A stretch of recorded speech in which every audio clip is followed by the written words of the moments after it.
السلام عليكم ورحمة الله وبركاته.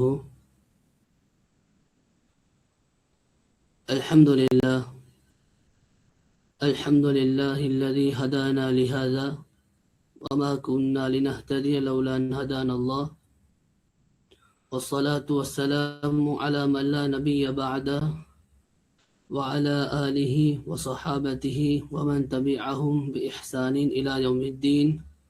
أما بعد.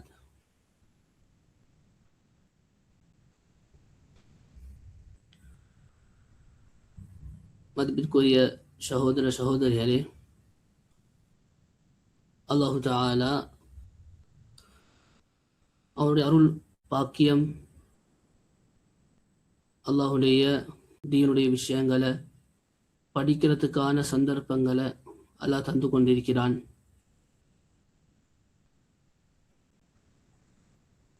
அல்ஹம்துலில்லாஹ். சென்ற வாரம் நாங்கள் தஃப்சீருடைய கலையின் அறிமுகம், தஃப்சீருடைய கலையின் முக்கியத்துவம், அது எப்படி உருவாயிச்சு, இதற்காக வேண்டி நபி அவருடைய பங்களிப்பு என்ன, சஹாபாக்களுடைய பங்களிப்பு என்ன, அதற்கு பின்னால் வந்தவர்கள் தாபிஊன்கள், இவருடைய பங்களிப்புகள் என்ன என்ற குறிப்புகளை பற்றி நான் கொஞ்சம் அலசி ஆராய்ஞ்சோம். அதே தொடர்ச்சியில் சில விஷயங்களை ஞாபகம் ஊட்டிட்டு அந்த சூராவுடைய சூரத்துல் ஃபாத்திஹாவுடைய தஃப்சீருக்கு போகலாமல் நினைக்கிறேன். ஏனென்று சொன்னா, நான் சொன்னது போல நான் படிக்கும் போது அதனுடைய பூரணமான தெளிவுடன் அந்த விஷயத்தை படிக்கும் பொழுது அது இன்னும் எங்களுக்கு உள்ளத்துக்கு ஒரு உணர்வுகளை ஊட்டக்கூடியதாக, அதே போல இன்னும் அந்த அந்த துறையில் முன்னேறி செல்ல வேண்டும் என்ற ஆர்வம் உண்டாகும் என்பதற்காக வேண்டி சில விஷயங்களை நான் உங்களுக்கு சொல்லி தந்தேன். அதே தொடர்ச்சியில் இன்னும் முக்கியமான சில விஷயங்கள் சொல்லித்தரலாம் நினைக்கிறேன். சொல்ல பெரும்பாலும் முக்கியமான பதிவு செய்து கொண்டால் மிக நன்றாக இருக்கும் என்பதை முதலாவதாக என்னுடைய கருத்தை தெரிவித்துக் கொள்கின்றேன். ஹைர். அந்த அடிப்படையில் நாங்கள் தெரிந்து கொள்ள வேண்டிய முக்கியமான ஒரு விஷயம் என்னென்றா, முதலாவது கட்டம், நாங்கள் தஃப்சீருடைய இந்த கலையை படிக்கின்ற நாங்கள் முக்கியமான விஷயம் தெரிந்து கொள்ள வேண்டும் என்னென்றா, தஃப்சீர் கலை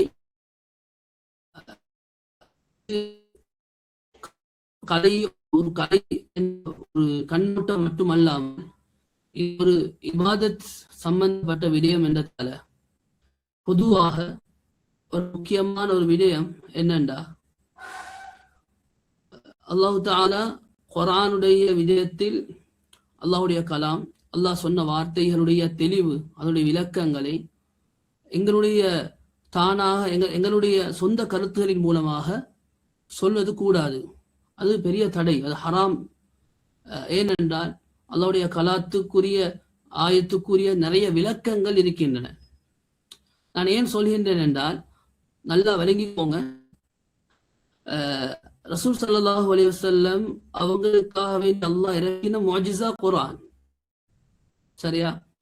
அந்த முஅஜிஸத்துல் குர்ஆன் அல்லாஹ் வெறுமனே ஒரு பேச்சாக இல்லாமல் அதில் ஒரு பெரிய ஒரு அல்லாஹு தஆலா ஒரு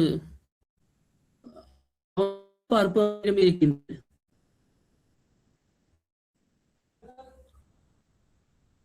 அந்த அடிப்படையில் தஃப்சீருடைய கலையை படிக்கின்ற நாங்கள் ஒரு விஷயத்தை தெளிவாக விளங்கிக் கொள்ள வேண்டும். கலாம் இது முழு அரபிகளுக்கும்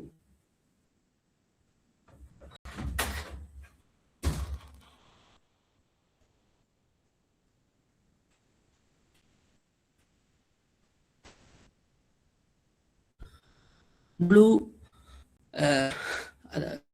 சொல்ற அந்த அந்த காலகட்டம்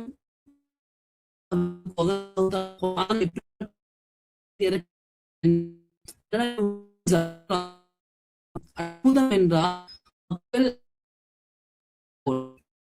அந்த முழு உலக மக்களுக்கும் வழிகாட்டி அனுப்பப்பட்ட குர்ஆன் அல்லாஹ் சவால் விடுகின்றான். தெரியும், வரலாற்று பின்னணியில் கூறப்படுகின்ற ஒரு முக்கியமான விடயம், ஆரம்ப காலத்தில் உலகளாவிய ரீதியில் கவிதையில் தேர்ச்சி பெற்ற மக்கள் அரபியர்கள் தான். அந்த கால மக்கள் கவிதையில் தேர்ச்சி பெற்றவர்கள். கவிதை என்றால் அவருடைய அரபு மொழியில் மிகவும் தேர்ச்சி பெற்றவர்கள். இப்படியான மக்களுக்கு சவாலாகத்தான் அல்லாஹ் குர்ஆனை இறக்கினான்.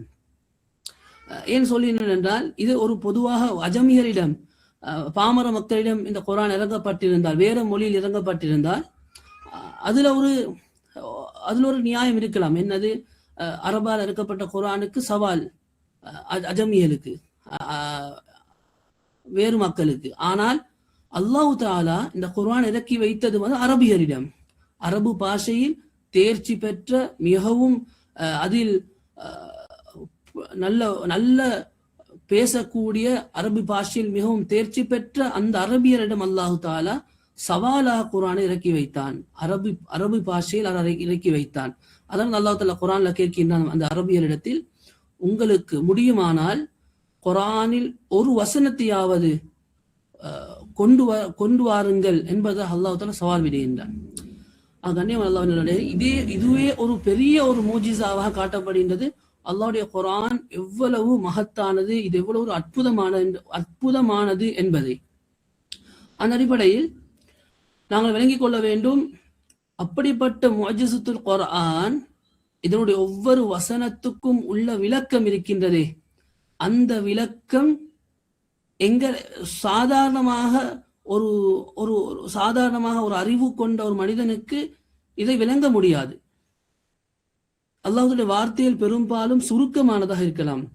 அந்த வசனத்துக்குள் ஏராளமான விளக்கங்கள் இருக்கலாம்.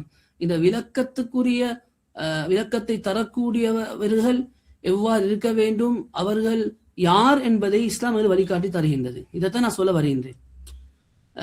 அதுல முதலாவது நம்ம தெரிஞ்சு கொள்ளணும், இந்த குர்ஆன் தஃப்சீர் நான் படிக்கிறதுக்கான காரணம், தேவைக்கான காரணம் என்ன என்றதை தெரிஞ்சு கொள்ளணும். அதுல சில காரணங்களை எங்களுக்கு எடுத்துக்கொள்ளலாம். முதலாவது, குர்ஆன் நான் சொன்னது போல மிக உயர்ந்த இலக்கியத்தில் மிகவும் தேர்ச்சி பெற்றதாக, பல பொருளை உள்ளடக்கிய குறைந்த சொற்களாகவும் குர்ஆன் இருக்கின்றது.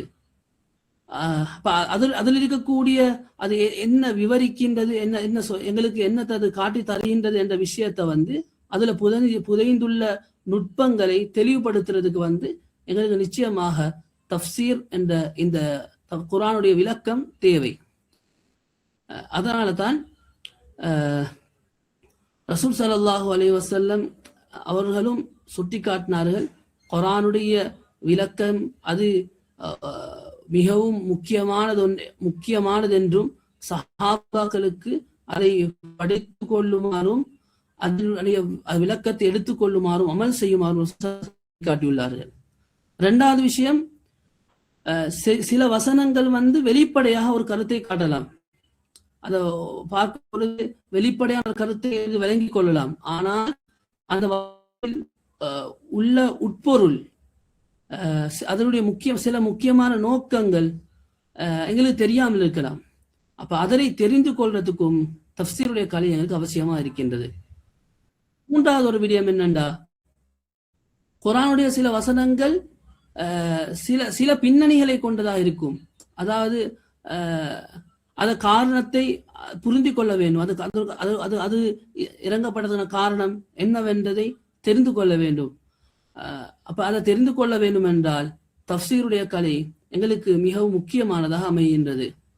அடுத்த நாலாவதாக, குர்ஆன் கூறும் சில சட்டங்கள், ஸல்லல்லாஹு அலைஹி வஸல்லம் அவருடைய பொன்மொழிகள், வாயிலாக புரிந்து கொள்ள முடியும். பொதுவாக கூறப்பட்டிருக்கும் அந்த வசனங்களை குறிப்பாக சொல்லி விளங்கப்பட வேண்டும்.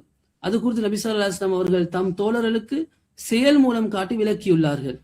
ஆகவே சுன்னாவின் பங்கை தெரிந்து கொள்ளவும் தஃப்சீருடைய கலை எங்களுக்கு அவசியம். அடுத்ததாக நாங்கள் விளங்கொள்ளணும், இந்த நான் சொன்ன இந்த 4 விஷயங்கள் குர்ஆனுடைய தஃப்சீருடைய கலை படித்துக் கொள்ள வேண்டும் என்பதற்கான தேவைக்கான காரணங்களாக சொல்லப்படுது. அதே போலதான் நான் ஆரம்பத்துல சொன்னது போல சும்மா எங்களுக்கு தெரிஞ்ச மாதிரி குர்ஆன் வசனங்களுக்கு விளக்கங்கள் சொல்ல முடியாது. அதுக்கு ஒரு பெரிய ஒரு அழகான வழிகாட்டலை எங்களுக்கு முஃபஸ்ஸிரீன்கள் தந்திருக்கின்றார்கள். அப்படி என்றால் தஃப்சீரை வல்லுநர்கள் தந்திருக்கின்றார்கள். ஏனென்றால் நன்றாக விளங்கிக் கொள்ள வேண்டும், குர்ஆனுடைய வசனத்தில் எங்களுடைய கருத்துக்களை நாங்க நினைச்ச மாதிரி கருத்து சொன்னால் நபி ஸல்லல்லாஹு அலைஹி வஸல்லம் தெளிவுபடுத்தியிருக்கின்றார்கள், ஃபல்யதபவு மக்அதுஹு மினன் நார். ஒரு வசனத்துக்கு தெரியாம எங்களுடைய கருத்தை நாங்கள் சொல்லிட்டோம் என்றால் அப்படி அவங்க தெளிவாக சொல்லியிருக்கின்றாங்க, அந்த கருத்து ரத்து செய்யப்பட்டது, அது ஏற்றுக்கொள்ளப்படாது. அதே போல யார் அப்படி சொல்கின்றாரோ தன்னுடைய இச்சை பிரகாரம் கருத்து சொல்றாங்களோ அவன் நரகத்தில் ஒரு இடத்தை தனக்கு சொந்தமாகி சொல்லியிருக்கின்றார்கள். ஆகவே இதெல்லாம் முன்வச்சுத்தான் ஒரு தஃப்சீருடைய உலமாக்கள் இந்த சொல்லிக்கொள்ள இந்த கலை தஃப்சீருடைய சில நிபந்தனைகளை ஆக்கியிருக்கின்றார்கள் தஃப்சீர் உலமாக்கள். அதுல கிட்டத்தட்ட 15 கலைகள் அவர்கள் தெரிந்திருக்க வேண்டும், 15 விதமான கலைகளில் தேர்ச்சி பெற்றவர்களாக இருக்க வேண்டும் என்பதை மனதில் நன்றாக பதிய வைத்துக் கொள்ளுங்கள். ஏன்னா 15 விதமான கலைகளையும் நான் சொல்லவில்லை. ஆனாலும் சுருக்கமாக சொல்ல போனால் அவர் இந்த 15 விதமான கலைகளையும் தேர்ச்சி பெற்ற ஒருவராக இருந்தால் அவர்தான் தஃப்சீருக்குடைய கலையில தஃப்சீருக்கு குர்ஆனுக்கு விளக்கம் சொல்லக்கூடியதில் மிகவும் ஏற்றமானவர் என்றதுதான் இதுல எங்களுக்கு தெரிஞ்சு கொள்ள முடியும். ஹைர், அந்த அடிப்படையில நாங்க இப்ப பார்த்த இந்த சுருக்கமான விஷயங்கள் என்னண்டா, தஃப்சீருடைய வரலாறுல பார்த்தோம். தஃப்சீருடைய வரலாற்றுல மிக முக்கியமான விடயங்கள்ல ரசூல் ஸல்லல்லாஹு அலைஹி வஸல்லம் அவர்கள் எந்த அளவுக்கு இந்த தஃப்சீருடைய கலையில பங்களிப்பு தந்திருக்கின்றார்கள் என்ற விடயம், அதே போல இந்த தஃப்சீருடைய கலையில சஹாபாக்களுடைய பங்களிப்புகள், அதே போல அதுக்கு பின்னால தாபியோன்கள், ரசூல் ஸல்லல்லாஹு அலைஹி வஸல்லம் அவர்கள் சஹாபாக்களுக்கு பின்னால் உள்ள காலம் தாபியோன்களுடைய பங்களிப்புகள் எவ்வாறு இருந்தது என்ற விடயத்தை நாங்க பார்த்தோம். அதுக்கு பின்னால இந்த தஃப்சீருடைய கலையில முக்கியமான அமையக்கூடிய விஷயங்கள் ஒன்றுதான் சபபு நுசூல் என்ற விஷயத்தை பார்த்தோம். சபபு நுசூல் அப்படி என்றால் ஒரு வசனம் நாங்க போன காலம் படிச்சோம், ஒரு வசனம் இறங்குறதுக்கான காரணம் என்ன என்றதை தெரிஞ்சு கொள்ளணும். அது தெரிந்தால்தான் அது எங்களுக்கு ஒரு மிகவும் ஒரு முக்கியமான ஒரு விடயமாக அமையும். அப்படின்னு சொன்னா ஏன் நாங்கள் படிக்கிறோம், இந்த தஃப்சீருடைய இந்த தஃப்சீருடைய அப்படின்னா குர்ஆனுடைய வசனத்துக்கான இறங்குறதுக்கான காரணம் என்ன, இந்த காரணத்தின் மூலமாக எங்களுக்கு சரியான ஒரு விளக்கத்தை அடைஞ்சு கொள்ளலாம் என்றதுதான் உண்மையான விஷயம். அப்ப இந்த அஸ்பாபு நுசூல் என்றால் என்ன, நாங்கள் போன படிச்சது போல அஸ்பாபு நுசூல் என்றால் ஒவ்வொரு வசனங்களும் இறங்குறதுக்கான காரணம், இந்த காரணத்தை தெரிஞ்சு கொள்ள வேண்டும் என்பது ஒரு முக்கியமான விஷயம். அப்படி அந்த காரணங்களை விளங்கினால் அந்த வசனங்களை சரியான விளக்கத்தை புரிந்து கொள்ளவும், அதே போல சட்டங்களை அஹ்காமாத்துகளை நடைமுறைப்படுத்தவும், சமூகத்தில் ஏற்பட குழப்பங்களை தவிர்த்து கொள்ளவும் எங்களுக்கு அது உதவுகிறது அஸ்பாபு நுசூல் என்றா. அதே போல அஸ்பாபு நுசூல்ல முக்கியத்துவமான விஷயம், முக்கியத்துவம் அதை படிக்கிறதுக்கு அந்த அஸ்பாபு நுசூலை தெரிஞ்சு கொள்றதுக்கான முக்கியத்துவம் என்னன்னு சரி பார்த்தா சரியான புரிதல் ஒண்ணாது. அப்படின்னு சொன்னா ஒரு வசனம் எந்த சூழல்ல இறங்கியது அந்த அதை அறிவது அதன் கருத்தை ஆழமா புரிஞ்சு கொள்ள எங்களுக்கு ஒரு முடியமாக இருக்கும். அதே போல சட்ட விளக்கம், ஏன்னு சொன்னா சில வசனங்கள் பொதுவான சட்டமா இருந்தாலும் அவை குறிப்பிட்ட காரணத்திற்காக இறங்கியதாக இருக்கும். அதனால சபபு நுசூலை படிக்கிறதால எங்களுக்கு அந்த காரணத்தை வச்சு அந்த சட்டத்தை சரியா விளங்கி கொள்ள முடியுமா இருக்கும். அடுத்த வரலாற்று பின்னணி, சபபு நுசூல் அடங்கக்கூடிய ஒரு விடயம் வரலாற்று பின்னணி என்றால் ஒரு வசனம் திருக்குரான் வசனங்கள் நபிகள் நாயகம் ஸல்லல்லாஹு அலைஹி அவர்களின் காலத்தில் நடந்த நிகழ்வுகளுடன் எவ்வாறு தொடர்பு கொள்கின்றன என்ற விஷயத்தை எங்களை விளங்கிக் கொள்ளலாம். அது உதாரணமா எடுத்துக்கொண்டோம். இந்த சூரத்துல் மஸத் இறங்கப்பட்ட காரணம் எங்களுக்கு தெரியும். நபி ஸல்லல்லாஹு அலைஹி வஸல்லம் அவங்களுக்கு அல்லாஹ் தஆலா சொல்றான் தன் குடும்பத்துக்கு இஸ்லாத்தை பரப்பும்படி. இந்த சந்தர்ப்பம் நபி ஸல்லல்லாஹு அலைஹி வஸல்லம் அவங்க என்ன செய்யறாங்க, சஃபா மலையில் ஏறி பிரச்சாரத்தை செய்யக்கூடிய சந்தர்ப்பத்துல அபூ லஹப் என்ன செய்யறான், ரசூல் ஸல்லல்லாஹு அலைஹி வஸல்லம் அவங்களுக்கு தப்பன் லக யா முஹம்மதே, இதற்காக வெகுல நீ அழைத்தாய், உனக்கு நாசம் உண்டாட்டும், நவுது பில்லாஹ், இந்த வார்த்தையை பாவித்தவுடன் அல்லாஹ் தஆலா சொல்லு மஸத் இறக்கினான். உதாரணமாக இப்படியாக அந்த ஒவ்வொரு அத்தியாயங்களும் வசனங்களும் இறங்கப்பட்டதுக்கான காரணத்தை நாங்கள் தெரிந்து கொண்டோம் என்றால் அதை படித்துக் கொள்வதற்கு மிகவும் எங்களுக்கு அவசியமானதாகவும் மிகவும் ஒரு தேவைக்கு உட்பட்டதாகவும் ஆகின்றது. அந்த அடிப்படையில இப்ப சபபு நுசூல் என்னன்றதை விளங்கி கொண்டோம். அடுத்ததாக கடைசியாக என்னண்டா, ஒரு சூரா ஒரு ஆயத்து இறங்கிய இடம் சொன்னேன், மக்கா மதீனா, இது 2 இடங்களையும் நபி ஸல்லல்லாஹு அலைஹி வஸல்லம் அவங்களுடைய தாவாவுடைய காலம் 23 வருடங்கள். அந்த வருடத்தில் ரசூல் ஸல்லல்லாஹு அலைஹி வஸல்லம் அவங்க கிட்டத்தட்ட 10 வருடங்கள் மக்காவிலேயும் 13 வருடங்கள் மதீனாவில் வாழ்ந்தார்கள். இதுக்கு இடப்பட்ட காலங்கள் அல்லாஹு தஆலா இறக்கின குர்ஆன் வசனங்கள் எங்கு இறங்கப்பட்டது இதை விளங்குறது தான் இந்த மக்கி மதனி என்ற விடயம். நாங்க பொதுவாக குர்ஆன்ல பார்ப்போம், குர்ஆன்ல ஒவ்வொரு சூறாக்கும் ஆரம்பத்துல போட்டிருப்பாங்க மக்கி மதனி என்றது. அதை நாங்க சரியாக விளங்கி கொண்டோம் என்றால் இன்னும் எங்களுக்கு அது பிரயோசனம் தரக்கூடியதாக அமையும். அப்படி என்றால் மக்கி என்றால் மக்காவில் இறங்கப்பட்டது, மதனி என்றால் மதீனாவில் இறங்கப்பட்ட சூரா என்றதை விளங்கிக் கொள்ளணும். இன்ஷா அல்லாஹ் இப்ப இன்றிலிருந்து சூரத்துல் ஃபாத்திஹாவுடைய தஃப்சீரை படிக்க ஆரம்பிக்க போறோம். அதுக்கு முன்னால ஃபாத்திஹாவுடைய தஃப்சீர் படிக்கிறதுக்கு முன்னால சூரத்துல் ஃபாத்திஹா எங்கு அருளப்பட்டது, நான் சொன்னது போல எல்லா சூறாக்களுக்கும் சபபு நுசூல் என்றொன்றது, அதே போல எங்கு இறங்கப்பட்டது என்ற அடிப்படையில பேசப்படும். அந்த அடிப்படையில் சூரத்துல் ஃபாத்திஹாவை எடுத்துக்கொண்டோம் என்று சொன்னா, சூரத்துல் ஃபாத்திஹா மக்காவுல அருளப்பட்ட சூரா, எங்க மக்காவில் அருளப்பட்டது. இது மக்கி சூரா. பெரும்பான்மையான இமாம்களுடைய கருத்துப்படி சூரத்துல் ஃபாத்திஹா மக்காவுல இறங்கப்பட்டதாக சொல்லப்படுது. அதே போல சூரத்துல் ஃபாத்திஹாவில அதுல பொருள், அதே போல அதுல பல்வேறு பெயர்கள் இருக்குது. இதை நாங்க தெரிஞ்சு கொள்ளணும். இந்த விஷயங்களை கொஞ்சம் பதிவு செஞ்சு கொண்டா மிச்சம் நல்லா இருக்கும். அந்த அடிப்படையில முதலாவது இந்த சூறாக்கு பொதுவான பேர் ஃபாத்திஹா என்ற பேர் இருக்குது. இந்த பேர் பொருள் திறப்பு, அதாவது திறந்து வைத்தல் என்ற பொருள் கொண்டது தான் ஃபாத்திஹா என்று சொல்றது. அது ஏன் அப்படி வைக்கப்பட்டதுன்னு சொன்னால், இந்த சூறாவை கொண்டுதான் இந்த சூறாவை கொண்டுதான் எல்லா தொழுகைகளும் ஆரம்பிக்கப்படுது என்றதுக்காக வேண்டி இந்த சூறாக்கு ஃபாத்திஹா என்ற பெயர் வைக்கப்பட்டிருக்கின்றது என்று எல்லா விதமான தஃப்ஸீர் உலமாக்களும் சொல்லியிருக்கின்றார்கள்.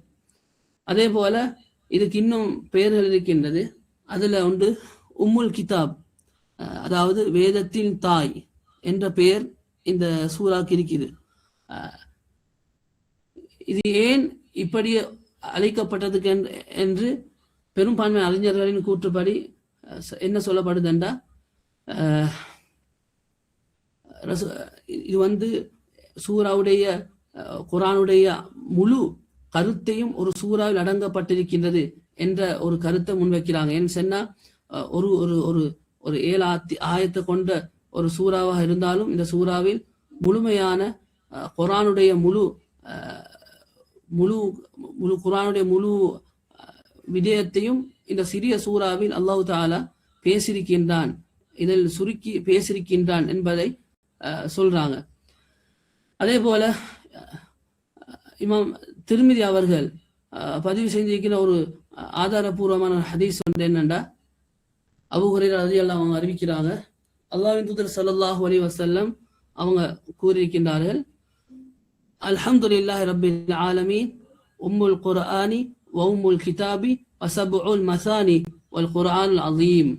அதாவது இந்த அல்ஹம்துலில்லாஹி ரப்பில் ஆலமீன் என்பது அதேபோல் குர்ஆனின் தாய், வேதத்தின் தாய், திரும்ப திரும்ப ஓதப்படும் 7 வசனங்கள் மற்றும் மகத்துவமிக்க குர்ஆன் ஆகும். இது அல்ஹம்து என்றும் அஸ்ஸலாத் என்றும் அழைக்கப்படுகின்றது. ஏனென்றால் நபி ஸல்லல்லாஹு அலைஹி வஸல்லம் அவர் தனது இறைவன் இவ்வாறு கூறினான் என்று கூறியிருக்கிறார்கள். அப்படின்னு சொன்னா இந்த அல்ஹம்து லில்லாஹி ரப்பில் ஆலமீன் என்று இந்த சூராக்கு பெயர். அதே போல குர்ஆனின் தாய், வேதத்தின் தாய், சபுல் மசானி திரும்ப திரும்ப ஓதப்படும் 7 வசனங்கள் என்று இந்த சூராக்கு வந்து பெயர் சொல்லப்பட்டிருக்கின்றது என்று ரசூல் ஸல்லல்லாஹு அலைஹி வஸல்லம் சொல்லிக்கிறாங்க. அதே போல இந்த குர்ஆனுக்கு இந்த சூராக்கு வந்து அல்ஹம்து என்றும் அதே போல அஸ்ஸலாத் என்றும் இந்த சூராக்கு பெயர் சொல்லப்படுது. அதுக்கு காரணம் நபி ஸல்லல்லாஹு அலைஹி வஸல்லம் சொல்றாங்க என்னண்டா, ரசூல் ஸல்லல்லாஹு அலைஹி வஸல்லம் சொல்றாங்க, கஸம்து ஸலாத்த பைனி வ பைன அப்தி நிஸ்ஃபைனி ஃபைதா கால் அப்து அல்ஹம்துலில்லாஹி ரப்பில் ஆலமீன் கால அல்லாஹு அஸ்ஸ வஜல் ஹமிதனி அப்தி. அதாவது ரசூலுல்லாஹ் சொல்றாங்க, அல்லாஹு தஆலா ஹதீஸுல் குத்ஸில சொல்றானா, எனக்கும் என்னுடைய அடியானுக்கும் மத்தியில் நான் இந்த சூராவை, அதாவது சூரத்துல் ஃபாத்திஹாவை 2 பங்குகளாக பிரித்து இருக்கிறேன் என்பதாக அல்லாஹு தஆலா சொல்றான். அதுல அல்லாஹு தஆலா சொல்றானாம், ஃபைதா கால் அப்த், என்னுடைய அடியான் அல்ஹம்துலில்லாஹி ரப்பில் ஆலமீன் என்று சொன்னா அல்லாஹ் தஆலா சொல்கின்றானாம், ஹமிதனி அப்தி, என்னுடைய அடியான் என்னை புகழ்ந்து விட்டான் என்ற இந்த விஷயத்தை ரசூல் ஸல்லல்லாஹு அலைஹி வஸல்லம் அவங்க ஹதீஸுல் குத்ஸில் அல்லாஹ் தஆலா சொன்னதாக எங்களுக்கு சொல்லி காட்டுறாங்க. அதே போல இந்த ஃபாத்திஹாவை ஓதுவது வந்து தொழுகை நிறைவேறுவதற்கான ஒரு நிபந்தனையாக இருக்கிறதால இது சலாத் என்று இந்த சூராக்கு பெயர் சொல்லப்படுதான். அப்படின்னு சொன்னா ஒன்னா சொன்ன அந்த பெயர்கள்ல அந்த சலாத் என்ற பேரும் ஒன்று தான். அந்த சூரத்துல் ஃபாத்திஹாக்கு சலாத் என்ற பேர் இந்த சூராக்கு வந்தது காரணம் என்று சொல்றாங்க. என்னண்டா, இந்த தொழுகை வந்து இந்த சூரா வந்து தொழுகையில பொதுவாக கட்டாயம் ஓதோனும் என்ற அந்த நிபந்தனையாக அதை கொண்டு வந்து இருக்கிறதால இதுக்கு சலாத் என்ற பெயரும் வந்திருக்குது, அழைக்கப்படுது என்பதாக சொல்றாங்க. அதே போல இதுக்கு ஷிஃபா என்ற பெயரும் இருக்குது. அப்படின்னு சொன்னா நிவாரணம், அதாவது நிவாரணம் என்னது, நோயிலிருந்து நிவாரணம் என்ற அந்த பெயரும் இந்த சூறாவுக்கு இருக்குதாம். அதே போல அருக்கியா, ஓதி பார்த்தல் என்ற பெயரும் இதுக்கு அழைக்கப்படுது. என்னன்னு சொன்னா சஹீஹ் புகாரில் ஒரு ஹதீஸ் ஒன்று பதிவு செய்யப்பட்டிருக்குது. என்னண்டா, ஒரு கோத்திர தலைவருக்கு வந்து என்ன செய்து, உடம்புல ஒரு பாம்பு கடித்ததினால் ஒரு விஷம் ஏறுது. அப்ப இந்த நேரத்துல ஒரு சஹாபி என்ன செய்யறாரு, சூரத்துல் ஃபாத்திஹா ஓதி அவருக்கு மருத்துவம் செய்றார். இப்ப இது வந்து அந்த சஹாபி வந்து ரசூல் ஸல்லல்லாஹு அலைஹி வஸல்லம் அந்த சஹாபி வந்து அந்த கோத்திர தலைவரிடத்துல, அந்த விஷம் ஏறின அந்த தலைவரிடத்துல சூரத்துல் ஃபாத்திஹாவை ஓதி மருத்துவம் செய்யறாரு. மருத்துவம் செஞ்சதுக்கு பின்னால இப்ப இந்த செய்தி வந்து ரசூல் ஸல்லல்லாஹு அலைஹி வஸல்லம் அவங்களுக்கு சொல்லப்படுது. ரசூல் ஸல்லல்லாஹு அலைஹி வஸல்லம், யா ரசூலல்லாஹ், இப்படி இந்த தோழர் வந்து சூரத்துல் ஃபாத்திஹா ஓதி மருத்துவம் செஞ்சாரு என்ற விஷயத்தை சொல்லும் பொழுது ரசூல் ஸல்லல்லாஹு அலைஹி வஸல்லம் அவர்கள் ரசூல் அந்த நபித்தோட கேட்டாங்க, வமா யுத்ரீக அன்னஹா ருக்கியா, அப்படின்னு சொன்னா, அந்த தோழரே, உங்களுக்கு இது ருக்கியா என்று எப்படி தெரியும் என்று ரசூல் ஸல்லல்லாஹு அலைஹி வஸல்லம் கேட்டாங்க. அப்படின்னு என்ன அர்த்தம் என்றா, ரசூல் ஸல்லல்லாஹு அலைஹி வஸல்லம் அவங்களும் இது ஒரு ருக்கியா, அதாவது ஓதி பார்த்தல், ஓதி பார்க்கிறதுக்கு மிகவும் ஏற்றமான சூரா என்ற விஷயத்த ரசூல் ஸல்லல்லாஹு அலைஹி வஸல்லம் அவங்க ஒரு கேள்வியின் மூலமாக விளங்கப்படுத்துறாங்க. இதன் மூலமாக அல்லாஹ் தஆலா ஷிஃபாவை, அல்லாஹ் வச்சிருக்கின்றான், இதன் மூலம் ஓதி பார்க்க இயலும் என்றத ரசூல் ஸல்லல்லாஹு அலைஹி வஸல்லம் அவங்களுக்கு தெளிவுபடுத்துறாங்க. அதே போல இப்னு அப்பாஸ் ரலியல்லாஹு அன்ஹு அவங்களும் கதாதா மற்றும் அபுல் ஆலியா ரலியல்லாஹு அன்ஹுமா இவங்க குறிப்பிட்டபடி அல் ஃபாத்திஹா என்ற சூரா வந்து மக்காவில் அருளப்பட்ட சூறாவாகும். அல்லாஹ் தாலா குர்ஆன்ல கூறின ஒரு ஆயத்துல வலகது ஆத்தைனாக்க சபஅம் மினல் மசானி, அதாவது நிச்சயமாக நாம் உமக்கு திரும்ப திரும்ப ஓதப்படும் 7 வசனங்களை, அதாவது ஃபாத்திஹாவை வழங்கியுள்ளோம் என்ற இந்த வசனம் அல்லாஹ் தாலா இந்த வசனத்து மூலம் தெளிவுபடுத்த என்னடா, சூரத்துல் ஃபாத்திஹாவை நாங்கள் உங்களுக்கு இறக்கி வைத்துள்ளோம், உங்களுக்கு சூரத்துல் ஃபாத்திஹாவை தந்திருக்கோம் என்பதை அல்லாஹ் தாலா ரசூல் ஸல்லல்லாஹு அலைஹி வஸல்லம் அவங்களுக்கு குர்ஆன்ல தெளிவுபடுத்துறார். அதே போல சூரத்துல் ஃபாத்திஹாவில் எத்தனை ஆயத்துகள் இருக்கின்றது என்ற விஷயத்த அடுத்ததான் நாங்கள் பார்ப்போம். சூரத்துல் ஃபாத்திஹாவில் எத்தனை ஆயத்துகள் இருக்குதுன்னு சொன்னா 7 வசனங்கள் இந்த ஆயத்தில் இருக்குது. அந்த வசனத்துல இப்ப சூரத்துல் ஃபாத்திஹாவில் வந்து 7 வசனங்கள் ஈக்கி என்ற விஷயத்துல எந்த ஒரு முஃபஸ்ஸிரின் இடத்திலையும் கருத்து முரண்பாடுகள் இல்லை. சரியா 7 வசனங்கள் தான் ஈக்கி என்றதுல எல்லாரும் அதுல ஒன்றுபட்டிருக்கிறாங்க. ஆனா இந்த கூஃபா நகர்ல ஓதக்கூடியவர்கள், அதாவது கூஃபா நகர்ல ஓதக்கூடிய காரிகள் வந்து அதுல ஒரு குர்ஆன சஹாபாக்கள் வந்து அதே மாதிரி தாபியன்கள்ல ஒரு தாபியன்களை பின்னால வந்த அறிஞர்கள்ட கூட்டுப்படி வந்து இந்த பிஸ்மில்லா ரஹ்மான் ரஹீம் சூரத்துல் ஃபாத்திஹா ஆரம்பத்துல வருது பிஸ்மில்லா ரஹ்மான் ரஹீம், இது வந்து சூரத்து தொடக்கத்துல உள்ள ஒரு தனி வசனம் என்றதாக அவங்க சொல்றாங்க.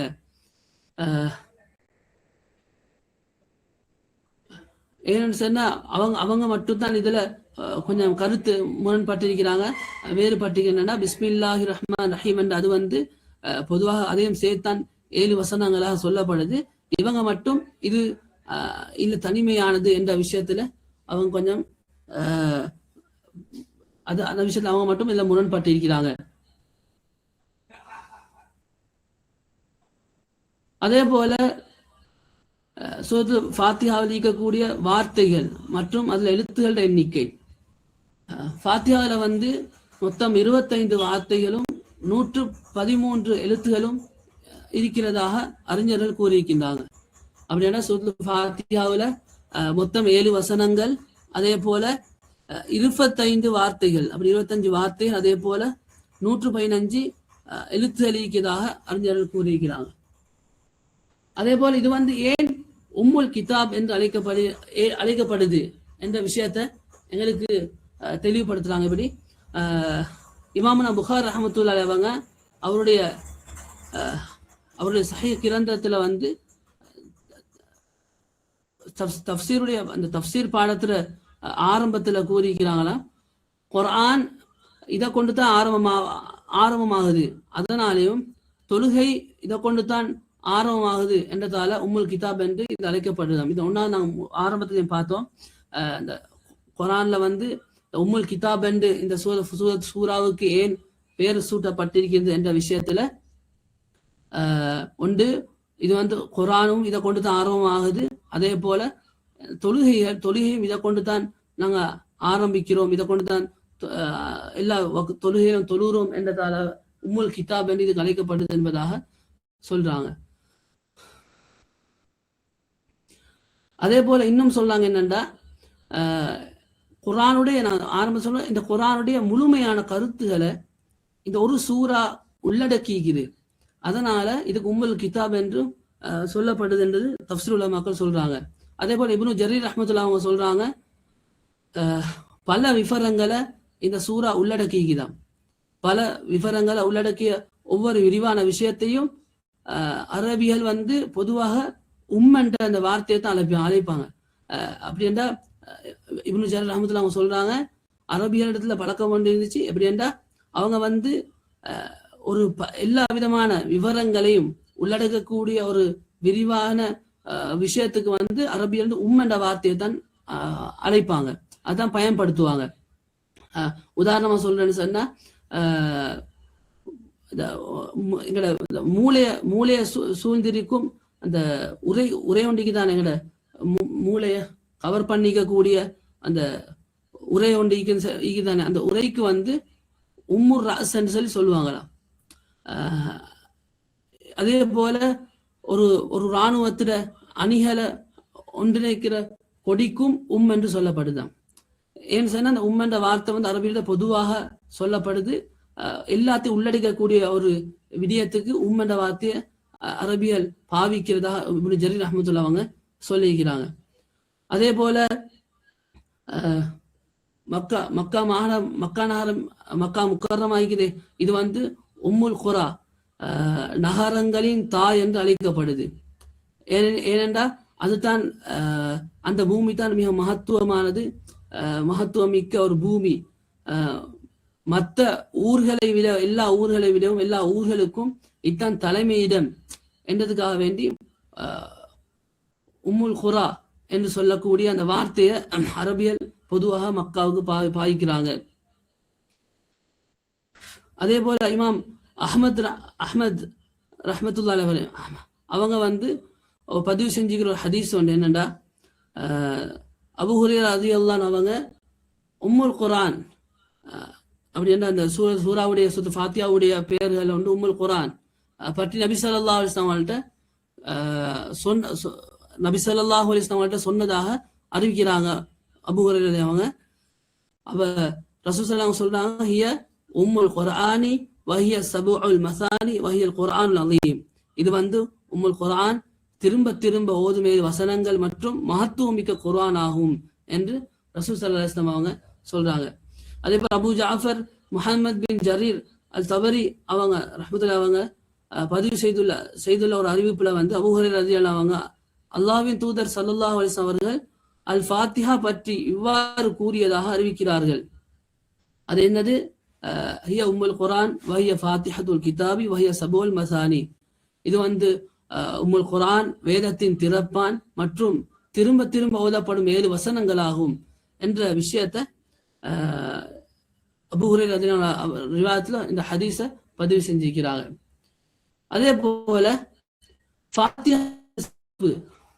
ஃபாத்திஹாவோட சிறப்புகளை பத்தி நாங்க பார்த்தோம்னு சொன்னா, இமாம் அஹ்மத் பின் ஹம்பல் ரஹ்மத்துல்லாஹி அவங்க அவங்களோட கிதாப் ஒன்றைக்கு தனது அவருடைய கிதாப் முஸ்னத் அந்த கிதாபுல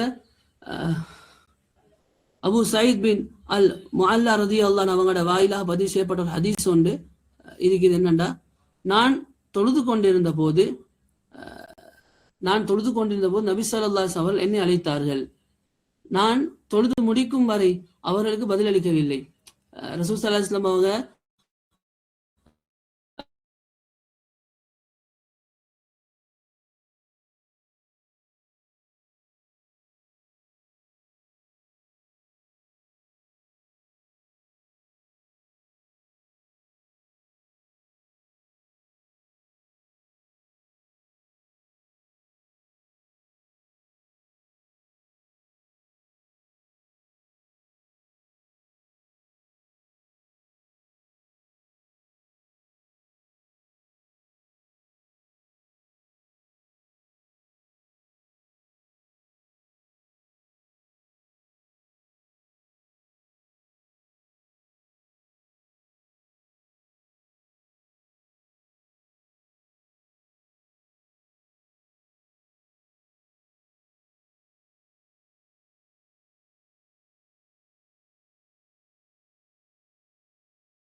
இந்த மஸ்ஜிதை விட்டு வெளியேறுவதற்கு முன்பாக குர்ஆனிலேயே மிக மகத்தான ஒரு அத்தியாயத்தை உமக்கு கற்றுத் தருகிறேன். அவர்கள் எனது கையை பிடித்து கொண்டார்கள். ரசூலுல்லாஹ் கையை பிடித்து கொண்டார்கள். அவர்கள் மஸ்ஜிதை விட்டு வெளியேற முயன்ற போது, நான் அல்லாஹ்வின் தூதர் ஸல்லல்லாஹு அலைஹி அவர்களே, குர்ஆனிலேயே மிக மகத்தான் அத்தியாயத்தை கற்றுத் தருவதாக கூறினீர்கள் என்றேன். அதுக்கு அவர்கள் ஆம் என கூறி பின் வருமாறு கூறினார்கள். இப்ப ரசூல் ஸல்லல்லாஹு அலைஹி அவங்கள்ட்ட ரசூல் ஸல்லல்லாஹு அலைஹி அவங்க அந்த அந்த அந்த நபித்தோழர்கிட்ட தொழுது முடிஞ்சு போக்கல நினைவுபடுத்தும்படி சொல்லிட்டாங்க. இப்ப இவங்க என்ன செய்யறாங்க, ரசூல் ஸல்லல்லாஹு போகும் பொழுது கையை பிடிச்சி அந்த சூரா கற்றுத்தரும்படி கேட்கிறாங்க. இப்ப ரசூல் ஸல்லல்லாஹு அலைஹி அவங்க கற்றுக் கொடுக்குறாங்க. இப்படி சூரத்துல் ஃபாத்திஹா ரசூல் ஸல்லல்லாஹு அலைஹி அவங்க கற்றுக் கொடுக்குறாங்க. அப்ப என்ன சொல்றாங்கண்டா, அல்ஹம்துலில்லாஹி ரப்பில் ஆலமீன் என்று இந்த சூரா பத்தி ரசூலுல்லாஹ் சொல்றாங்க. நாம் ஹிய சபஉல் மசானி வல் குர்ஆன் அஸீம் அல்லதி ஊதிதுஹு. இதுதான் எனக்கு வழங்கப்பட்ட திரும்ப திரும்ப ஓதப்படும் 7 வசனங்களும் மகத்துவம் மிக குர்ஆனும் ஆகும் என்று ரசூல் ஸல்லல்லாஹு அலைஹி வஸல்லம் அந்த நபித்தோழரை பார்த்து சொல்றாங்க. அப்படின்னு சொன்னா ரசூலுல்லாஹ் இந்த ஹதீஸ்ல தெளிவுபடுத்துறாங்க. எப்படின்னா, சூரத்துல் ஃபாத்திஹா இது அல்லாஹ் இறக்கின வசனங்கள்ல சூறாக்கள்ல மிகவும் ஒரு மகத்துவம் மிக்க சூரா என்பதாக இந்த ஹதீஸின் மூலமாக எங்களுக்கு தெளிவுபடுத்துறாங்க. அதே போல என்ன விஷயம் வேண்டாம், இந்த சூரத்துல் ஃபாத்திஹாவுடைய விதத்துல ரசூல் ஸல்லல்லாஹு அலைஹி வஸல்லம் இன்னொரு ஹதீஸ்ல தெளிவுபடுத்துறாங்க. இதுக்கு முன்னால எனக்கு இறங்கப்படாத ஒரு ஒரு அத்தியாயம் இறங்கப்பட்டிருக்குதுன்னு சொல்லி ரசூலுல்லாஹ் இந்த சூரத்துல் ஃபாத்திஹாவை சஹாபாக்களுக்கு சொல்லி கொடுக்குறாங்க.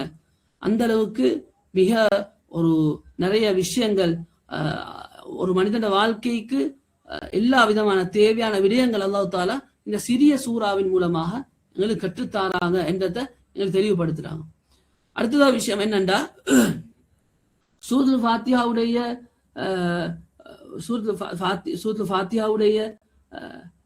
இது இறங்கிய நாங்க ஆரம்பத்தில் சொன்னது போல சபபு நுசூல் என்ற அடிப்படையில பார்த்தோம் என்று சொன்னா, இது இறங்குற காரணம் என்ன இறங்கப்பட்டுச்சுன்னு சொன்னா, அந்த ஹதீஸ் தான் என்னண்டா, ரசூல் ஸல்லல்லாஹு அலைஹி வஸல்லம் அவங்களுக்கு இந்த சூரா இறங்கப்படுது. ரசூல் ஸல்லல்லாஹு அலைஹி வஸல்லம் அவங்க சஹாபாக்களை கூப்பிட்டு சொல்றாங்க, என்னது இதுக்கு முன்னால எனக்கு இப்படி ஒரு வசனம் இறங்கப்பட்டது இல்லை, அப்படியான ஒரு சூரா என்று சொல்லி ரசூலுல்லாஹ் சொல்லி கொடுக்குறாங்க இந்த சூறாவை. அப்ப சபபு நுசூலா இறங்கப்பட்டதுக்கான காரணம் என்று சொல்லி பார்த்தா ரசூல் ஸல்லல்லாஹு அலைஹி வஸல்லம் இந்த சூரா முழுமையான முறையில, அதாவது அது மட்டும் அடுத்த விடயம் என்னண்டா, அல்லாஹ் தஆலா ரசூல் ஸல்லல்லாஹு அலைஹி வஸல்லம் அவங்களுக்கு முழுமையாக ஒரு அடியிலே இறக்கப்பட்ட சூறாக்கள்ல முதன்மையானது சூரத்துல் ஃபாத்திஹா தான். அப்ப இந்த சூரத்துல் ஃபாத்திஹா அல்லாஹ் தஆலா ரசூல் ஸல்லல்லாஹு அலைஹி வஸல்லம் அவங்களுக்கு இறக்கி வைத்து ரசூல் ஸல்லல்லாஹு அலைஹி வஸல்லம் சஹாபாக்களுக்கு சொல்லி கொடுக்குறாங்க. இப்படியான ஒரு மகத்துவமான சூரா இறங்கிக்குது என்பதாக ரசூல் ஸல்லல்லாஹு அலைஹி வஸல்லம் சொல்லி கொடுக்குறாங்க. அதே போல இமாம் புகாரி ரஹ்மத்துல்லாஹி அவங்க, அதே போல அபூ தாவூத், அன்-நசாயி மற்றும் இப்னு மாஜா இவங்க எல்லாருமே ஒரு ஹதீஸ் ஒன்று பதிவு செய்றாங்க. முக்கியமான ஹதீஸ் என்னண்டா, இமாம் அஹ்மத் அவங்களும் பதிவு செஞ்ச ஒரு ஹதீஸ் ஒன்று அபூ ஹுரைரா ரலியல்லாஹு அன்ஹு அறிவிக்கிறாங்க. தொழுது கொண்டிருக்கும் பொழுது அல்லாஹ்வின் தூதர் ஸல்லல்லாஹு அலைஹி வஸல்லம் அவர்கள் அங்கு வந்தாங்க. வந்து உபையே என்று அழைச்சாங்க.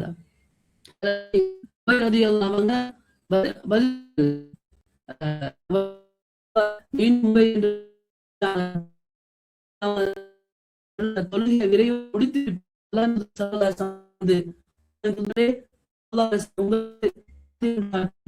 என்று சொன்னாங்க. அப்ப அந்த நபி ஸல்லல்லாஹு அலைஹி வஸல்லம் சொன்னாங்க,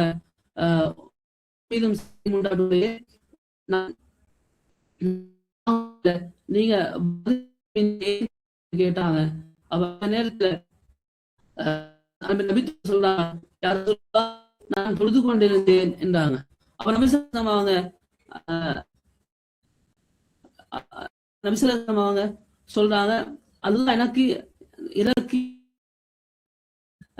இறை செய்தியில இன்னொரு விஷயத்தை படிக்கலையா சொல்றாங்க, இஸ்தஜீபு லில்லாஹி ரசூலிஹி தஅகு லிமா யுஹிப். அதாவது அல்லாஹ்வும் அவனது தூதரும் உங்களை அழைக்கும் போது பதில் அளியுங்கள். அவர் ஆம் அல்லாஹ்வின் தூதரே ஸல்லல்லாஹு அலைஹி வஸல்லம் அவ்வாறு செய்ய மாட்டேன் என்றார். அந்த நபித்தோழர் ரசூல் ஸல்லல்லாஹு அலைஹி வஸல்லம் இந்த ஆயத்தை சொல்லி முடிச்ச உடனே அந்த நபித்தோழர் சொல்றாரு, யார் சொல்ல நான் இப்படி என்ன செய்ய மாட்டேன், இதுக்கு பின்னால இப்படி செய்ய மாட்டேன் என்று சொல்றாங்க. இப்ப நபி ஸல்லல்லாஹு அலைஹி வஸல்லம் அவங்க சொல்லி கொடுக்குறாங்க, அதுஹிப்பு அன் உஅல்லிமுக சூரத்தன் லம் தன்சில் லா ஃபித் தௌராத்தி வலா ஃபில் இன்ஜீலி வலா ஃபில் ஜபூரி வலா ஃபில் ஃபுர்கானி மிஸ்லஹா. நான் இப்ப ஒன்னா சொன்னது போல ரசூலுல்லாஹ் சொல்லி காட்டுறாங்க, இதுக்கு முன்னங்கப்பட்ட வேதங்கள்ல, அதாவது தௌராத், இன்ஜீல், ஜபூர், இப்படி ஒரு வேதத்திலும் இறக்கப்படாத குர்ஆன்,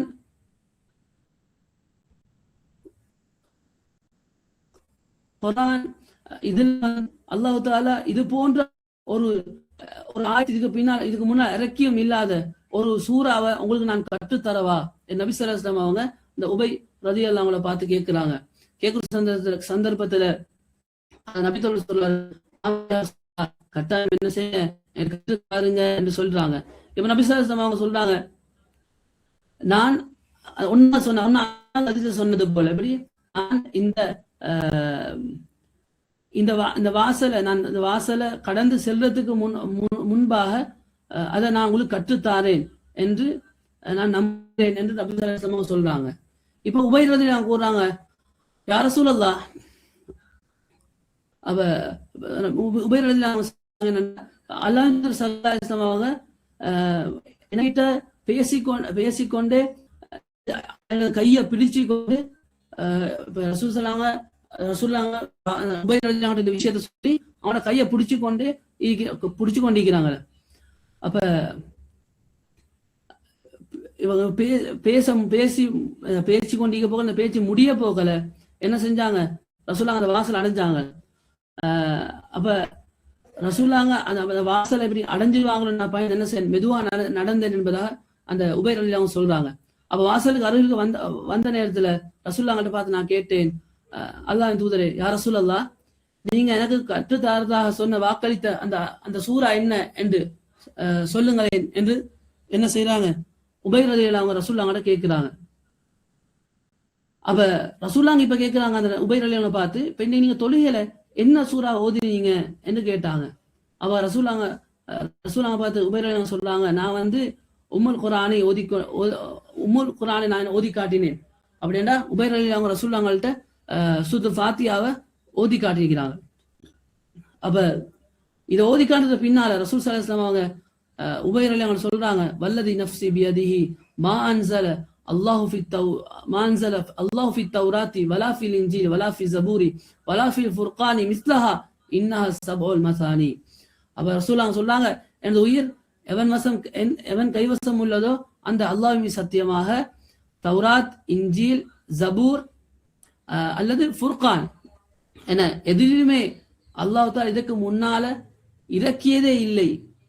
அப்படின்னா சூரத்துல் ஃபாத்திஹா இதுக்கு முன்ன அல்லாஹ் தஆலா எந்த ஒரு வேதத்திலும் இறக்கில்ல, குர்ஆன்ல இது போன்ற சூரா ஒன்று இல்லை என்று ரசூலுல்லாஹ் உபை ரலியல்லாஹு அன்ஹு சொல்றாங்க. அவர் ரசூலுல்லாஹ் சொல்றாங்க, இந்த வசனம் திரும்ப திரும்ப ஓதப்படும் 7 வசனங்களாகும். அப்படின்னா சபுல் மசானி என்று இதுக்கு பேர் ஒன்று சொன்னாங்களே, அந்த சபுல் மசானி என்ற பேரை ரசூலுல்லாஹ் சொல்லி காட்டுறாங்க. அதே போல இமாம் திர்மிதி ரஹ்மத்துல்லாஹி அவங்க பதிவு செஞ்சுள்ள இன்னொரு ஹதீஸ் ஒன்று சொல்றாங்க, இன்னஹா மினஸ் சபஇல் மசானி வல் குர்ஆனில் அஸீம் அல்லதி தீதுஹு. அதாவது இது எனக்கு வழங்கப்பட்ட திரும்ப திரும்ப ஓதப்படும் 7 வசனங்களும் மகத்துவமிக்க குர்ஆன் ஆகும்.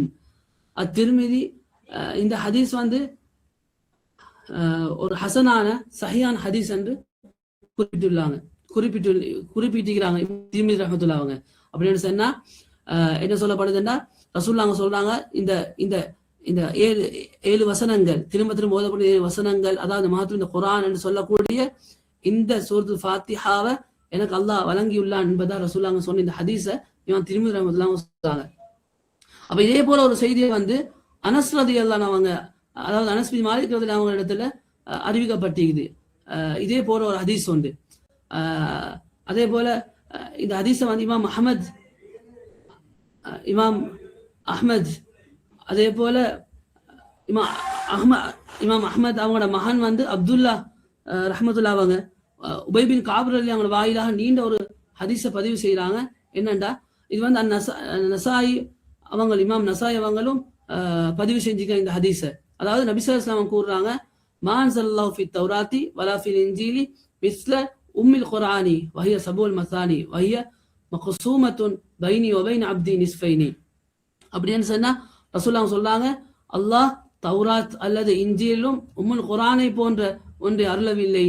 இது திரும்ப திரும்ப ஓதப்படும் 7 வசனங்கள், சபுல் மசானி 7 வசனங்கள். மேலும் என்னென்ன அது எனக்கும் எனது அடியானுக்கும் இடையில் இரு பாதிகளாக பிரிக்கப்பட்டிருக்குது என்பது ரசூல் ஸல்லல்லாஹு அலைஹி வஸல்லம் அவங்க அல்லாஹ் தஆலா ஹதீஸ் குத்ஸி சொன்னதாக அறிவிச்சுக்கிறாங்க. அதே போல இமாம் அஹ்மத் ரஹ்மத்துல்லாஹ் அவங்க இப்னு ஜாபிர் ரலியல்லாஹு அவங்க வாயிலாக ஒரு ஹதீஸை பதிவு செய்யறாங்க. என்னண்டா, நபி ஸல்லல்லாஹு அலைஹி வஸல்லம் அவங்க உலு செஞ்சு கொண்டிருக்கும் பொழுது ரசூலுல்லாஹ்விடம் போய் நான் என்ன செஞ்சேன், அஸ்ஸலாமு அலைக்கும் என்று சலாம் கூறினேன். அப்ப சலாம் கூறிய நேரத்துல அவங்க எனக்கு பதில் அளிக்கல.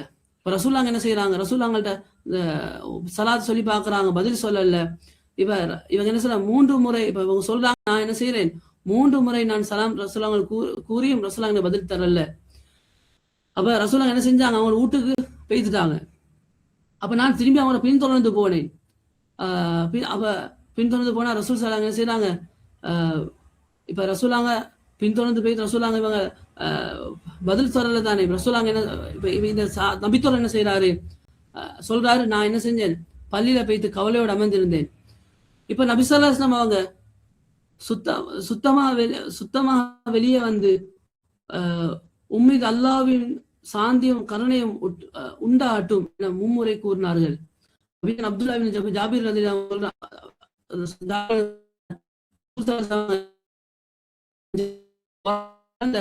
உமக்கு அறிவிக்கட்டுமா கேட்டாரு. அப்ப ஜாபிர் சொல்றாங்க, ஆம் யா ரசூலல்லாஹ் என்ன சொல்றாங்க. இப்ப ரசூலுல்லாஹ் சொல்லி கொடுக்குறாங்க, என்னது, அல்ஹம்துலில்லாஹில் ஆலமீன் என்ற அந்த தொடங்கக்கூடிய இந்த சூறாவை, இந்த அத்தியாயத்தை ரசூல் ஸல்லல்லாஹு அலைஹி வஸல்லம் ஜாபிர் அவங்களை படிச்சு கொடுக்குறாங்க. இப்ப இதுவும் ஒரு ஹதீஸாக பதிவு செய்யப்பட்டிருக்குது. அப்ப இந்த ஹதீஸ் வந்து குர்ஆன்ல சில அத்தியாயங்களும் வசனங்களும் மற்றவை விட அதிக சிறப்பை கொண்டுள்ளன என்பதற்கு எங்களுக்கு ஆதாரமாக உள்ளது. அப்படின்னு சொன்னா இவ்வளவு நேரம் சொல்லப்பட்ட எல்லா ஹதீஸ்களும் ஸல்லல்லாஹு அலைஹி வஸல்லம் அவங்க சூரா ஃபாத்திஹா இவ்வளவு அதனுடைய சிறப்பு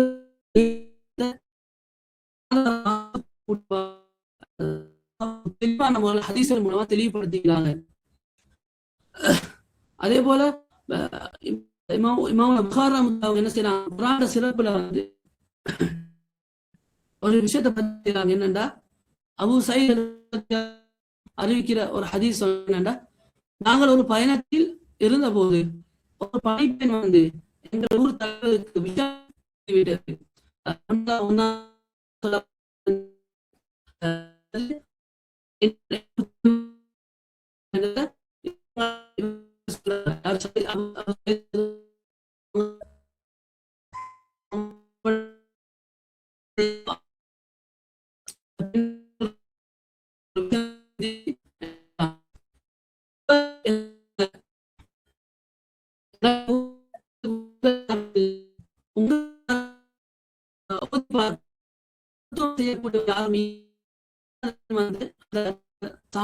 அவங்கள்ட்ட வந்து அது என்ன செய்யறாரு, எங்கள் இருந்த ஒருவர்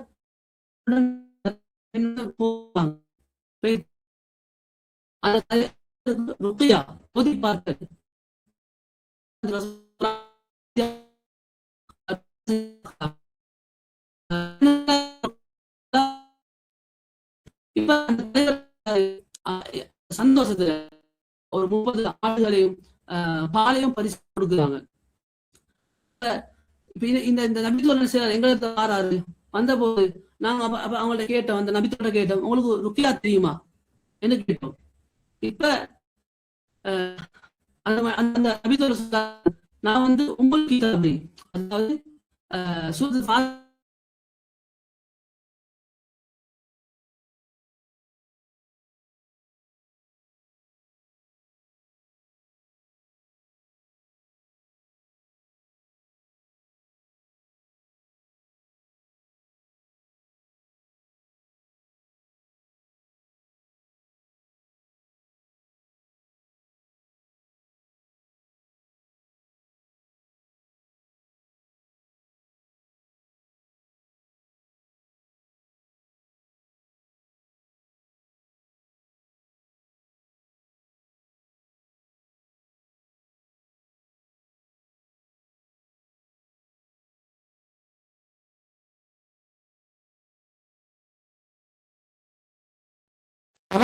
ஒமாக்கான இதுரீஹி அன்னஹா ருக்கியத்துன் என்று சொல்றாங்க.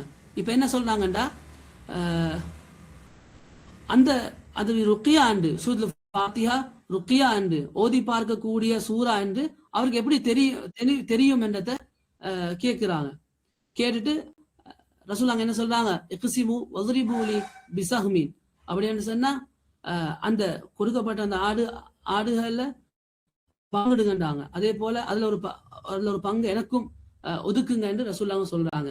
அப்ப ரசூலுல்லாஹ் அந்த வமாக்கான உத்ரி அன்னஹா ருக்கியத்துன் அது ருக்கியாண்டு அவருக்கு எப்படி தெரிந்தது என்று ரசூலுல்லாஹ் அந்த கேட்டாங்க. அந்த கேள்வி மூலமா என்ன தெரியுதுண்டா சூரத்துல் ஃபாத்திஹா ஓதி பார்க்கக்கூடியதாக நோய்க்கு நிவாரணத்தை தரக்கூடிய ஒரு சூரா என்றதை ரசூலுல்லாஹ் தெளிவுபடுத்துறாங்க. அதே போல இன்னும் சூரத்துல் ஃபாத்திஹாவுடைய சிறப்புகள்ல இமாம் முஸ்லிம் ரஹ்மத்துல்லாஹி அதே போல இமாம் நசை அவங்க ஒரு ஹதீஸ் ஒன்று பதிவு செய்யறாங்க. இப்னு அப்பாஸ் ரலியல்லாஹு வாயிலாக பதிவு செஞ்சுக்கிறாங்க. அப்படின்னா இப்னு அப்பாஸ் ரலியல்லாஹு அறிவித்த ஒரு ஹதீஸ் ஒன்றை பதிவு செய்யறாங்க. இப்ப நாங்க இதுல ஃபாத்திஹாவுடைய சிறப்புகளை பார்த்து கொண்டிருக்கிற இந்த நேரத்துல ஃபாத்திஹாவுடைய கடைசி ஒரு ஹதீஸ், ஹதீஸை கொஞ்சம் பார்த்துக்கொள்வோம். அந்த ஹதீஸ்ல என்ன சொல்றாங்க, இப்னு அப்பாஸ் ரலியல்லாஹு ஜிப்ரீல் அலைஹிஸ்ஸலாம் அவங்களோட உட்கார்ந்திருக்கும் போது அவங்களோட ஜிப்ரீல் அலைஹிஸ்ஸலாம் இருக்கும் பொழுது ஒரு சத்தம் ஒன்று கேட்டுச்சான், வானத்துக்கு ஒரு சத்தம் ஒன்று கேட்டுச்சான். இப்ப ஜிப்ரீல் அலைஹிஸ்ஸலாம் அவங்க என்ன செய்யறாங்கன்றா அவரோட பார்வையை வானத்தை பார்த்து வானத்தின் பக்கம் அவருடைய பார்வையை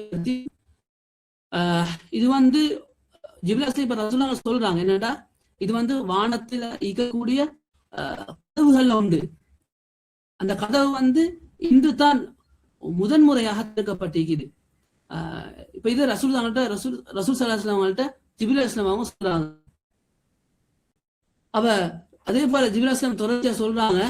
அப்ப அந்த கதவின் வழியா அந்த கதவிட வழியாக ஒரு மலக்கொண்டு இறங்கி நபி ஸல்லல்லாஹு அலைஹி வஸல்லம் அவர்களை கூறினாங்களாம் என்னண்டா உங்களுக்கு இதுக்கு முன்னால எந்த நபிக்கும் படாத 2 ஒளிகளை பெற்றுக் கொண்டதற்காக மகிழ்ச்சி அடைகிறார்.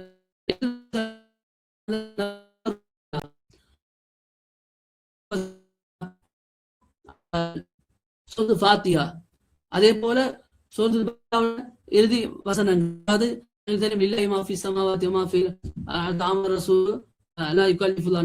இந்த வசனங்கள் என்றதை ரசூல் ஸல்லல்லாஹு அலைஹி வஸல்லம் அவங்களுக்கு சொல்லிக் கொடுக்குறாங்க.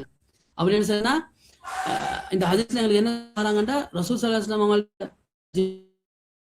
வஸல்லம் அவங்க சத்தம் எங்க வானத்தை உயர்த்தி பார்க்கறாங்க, வானத்தின் பக்கம்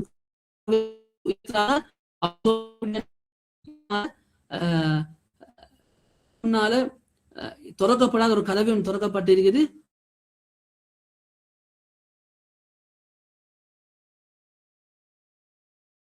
இதுக்கு முன்னால எந்த நபிக்கும் வழங்கப்படாத 2 ஒளிகளை பெற்றுக்கொண்டு நீங்க மகிழ்ச்சி அடைங்க என்று ரசூலுல்லாஹ் சொல்றாங்க. அது ஒன்று சூரத்துல் ஃபாத்திஹா, சூரத்துல் கடைசி அப்படின்னு சொன்னா இப்ப நாங்க பார்த்த முழுமையான எல்லா ஹதீஸ்களும் சூரத்துல் ஃபாத்திஹாவுடைய சிறப்புகளை பற்றி சூரத்துல் ஃபாத்திஹா ஹதீஸ் தெளிவாக விளங்கப்படுத்த ஏழும்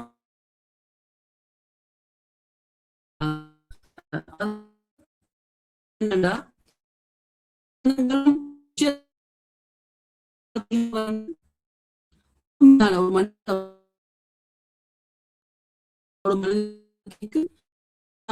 முழு அர்த்தம் அதே போல ஒரு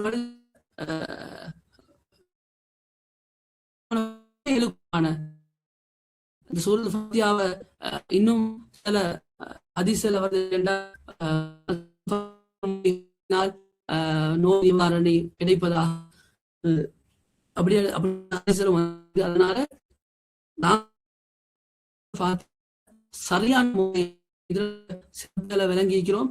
அதே போல ஃபாத்திஹாவுடைய பின்னால் படிச்சதுக்கு பின்னால வாழ்க்கைக்கு இந்த ஒரு சூறா போதும்.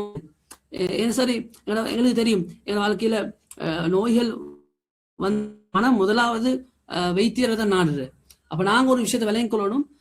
சூரத்துல் ஃபாத்திஹாவோட பேர்கள்ல இந்த ருக்கியா, ஷிஃபா என்று சொல்லக்கூடிய இந்த 2 பேர்களும் எங்களுக்கு தெளிவுபடுத்துது சூரத்துல் ஃபாத்திஹா எவ்வளவு மகத்துவமிக்க ஒரு மனிதண்ட நோய்க்கான நிவாரணம் தரக்கூடிய ஒரு சூறான்றதை எங்களுக்கு விளங்கிக் கொள்ளும். சூரத்துல் ஃபாத்திஹா படிச்சது பின்னா இதை மரணம் செய்யணும், பொருளோட இதுல வாழ்க்கை என்ன கட்டமாலும் எப்படி முதலாவது அதாவது அல்லாஹ்வுடைய முன்னால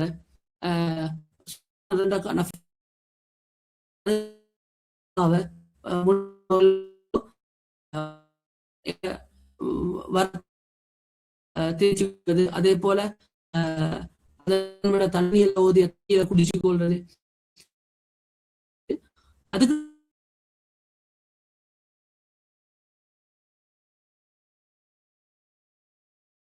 பின்னால் அடுத்ததாக அஸ்பாபுல் நிவாரணம் தெரிய போறது. இப்படி விஷயங்கள் நாங்க வாழ்க்கையில பழகி எங்களுக்கு தெரியும், எங்களுக்கு விளக்கும் பெரிய மாற்றத்தை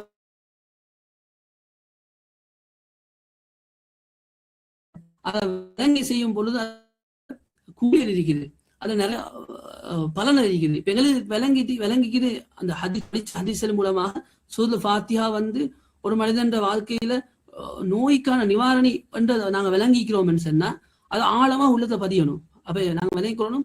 முதலாவது எல்லா கட்டங்கள்லயும் என்ன வருத்தங்கள் வந்தாலும் முதலாவது நம்ம சூரத்துல் ஃபாத்திஹா ஓதி அதன் மூலமாக அல்லாஹ் இடத்துல நாங்க ஷிஃபாவை கேட்கிறது. அப்ப இப்படி செஞ்சு கொண்டோம்னு சொன்னா அல்லாஹ் தாலா நிச்சயமாக அவனுடைய வாதா ரசூல் ஸல்லல்லாஹு அலைஹி வஸல்லம் வழிகாட்டுல ஒரு நாளும் பொய்யாகாது. அது உண்மையானதாகத்தான் இருக்கும். அந்த நம்பிக்கையோட செய்வோம் என்று சொன்னா அதுல எங்களுக்கு ஷிஃபா நிச்சயமாக கிடைக்கும். ஹைர். அப்ப இந்த நாள்ல நாங்க சூரத்துல் ஃபாத்திஹாவுடைய தஃப்சீருடைய ஆரம்பத்தை ஆரம்பிச்சுக்கிறோம். இதுல ஆரம்பத்துல சில விஷயங்களை படிச்சோம். அது என்னண்டா தஃப்சீருடைய கலை படிக்கிறதுக்கான முக்கியத்துவம் இதுக்கு என்னன்றதை பத்தி நாங்க படிச்சோம். அதே போல அந்த கலையில தேர்ச்சி பெற்றவர்கள் அந்த கலையில எப்படி இருக்கணும், குர்ஆனுக்கு விளக்கம் கூறுறதா இருந்தால் அவர் எப்படி இருக்கணும் என்றதை படிச்சோம். அப்படி தன்னுடைய இச்சை பிரகாரம் கருத்துக்களை சொன்னால் அதனுடைய விபரீதம் என்ன என்றதை பத்தி நாங்க விளங்கினோம். அதே போல சபபு நுசூலை பத்தி விளங்கினோம். சபபு நுசூல் அப்படி என்றால் சூறாக்கள் வசனங்கள் இறங்கப்படுறதான காரணம், இதோட தனித்துவம் என்னன்றதை பத்தி விளங்கினோம். அடுத்ததாக மக்கா சூறாக்கள் வசனங்கள் இறங்கப்பட்ட இடங்கள், மக்கா, மதீனா, இந்த விஷயத்தை பத்தி கடைசியா சூரத்துல் ஃபாத்திஹாவுடைய தஃப்சீர் ஆரம்பிச்சு அதனுடைய ஆரம்ப கட்டம், அதனுடைய சிறப்புகளை பத்தி, ஃபாத்திஹாவுடைய பொருள் என்ன என்றதை பத்தி, ஃபாத்திஹாவுடைய மற்றும் உள்ள பெயர்களை பத்தி படிச்சோம். இன்ஷா அல்லாஹ் வரக்கூடிய 2 வகுப்புகள் இருக்கு. இந்த 2 வகுப்புலையும் தஃப்சீருடைய முழுமையான முறையில் படிச்சு அந்த தஃப்சீருடைய விளக்கங்கள் எடுத்து என்னோட வாழ்க்கையில மூத்து வரைக்கும் சூரத்துல் ஃபாத்திஹாவையாவது விளங்கி அதை அமல் செய்யக்கூடியவர்களாக நாம் ஒருவரும் ஆகுவதற்கு எல்லாம் அல்லாஹ் நம் அனைவருக்கும் கிருபை செய்வாராக. வாஹிருதம் அல்ஹம்துலில்லாஹி ரப்பில் ஆலமீன். ஜஸாக்குமுல்லாஹு கைரன் வ ஷுக்ரன் ஜஸா. அஸ்ஸலாமு அலைக்கும் வரஹ்மத்துல்லாஹி வபரகாத்துஹு. இன்ஷா அல்லாஹ் வரக்கூடிய வாரத்துல மற்ற கிளாஸ்ல சந்திப்போம். ஜஸாக்குமுல்லாஹு கைரன்.